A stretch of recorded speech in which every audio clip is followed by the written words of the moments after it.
When I was in college, I remember just feeling like I wanted to do something to make a difference and just not knowing what that was. My freshman year was the first year I was able to vote in the 2000 elections, and George Bush was elected as the president. I remember throughout college, as an environmental policy major, just seeing environmental rollback after rollback after rollback and feeling really discouraged. My advisor at the time actually pulled me aside one day after class and told me about a program called Green Corps, and she encouraged me to apply for that program.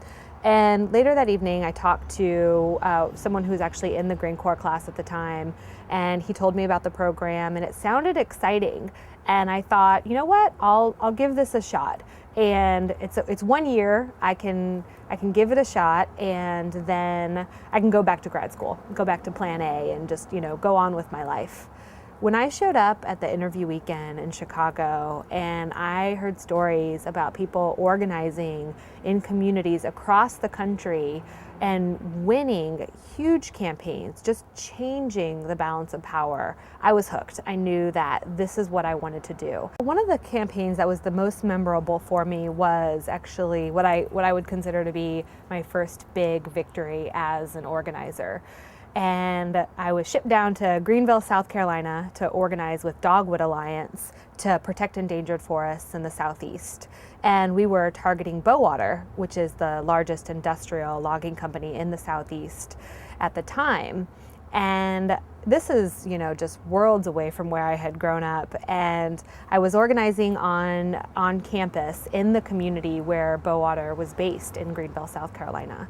And I was organizing a kickoff meeting, which was one of many kickoff meetings planned throughout the southeastern region. I remember I was on campus one day meeting with the leaders that I was working with, and the same day our campaign director Kelly was in negotiations with Bowater and the CEOs and the CEO and the executives, and they were running late to the meeting. And she said they were starting to get really nervous. They didn't know what was going on, and all of a sudden the CEO of Bowater comes storming into the room, and he's just red-faced, and he is carrying an email that I had written to, I think it was the head of the Chamber of Commerce, who happened to be his friend, asking him to speak at this kickoff meeting.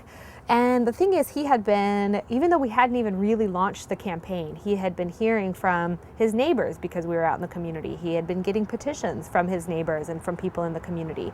And that day, in those negotiations, he agreed to stop logging in some of the most precious forests throughout the southeastern region, as long as we canceled our kickoff meetings that were scheduled around the region. And they agreed to do a lot more than that in the end, and really just set the bar for industrial logging throughout the region.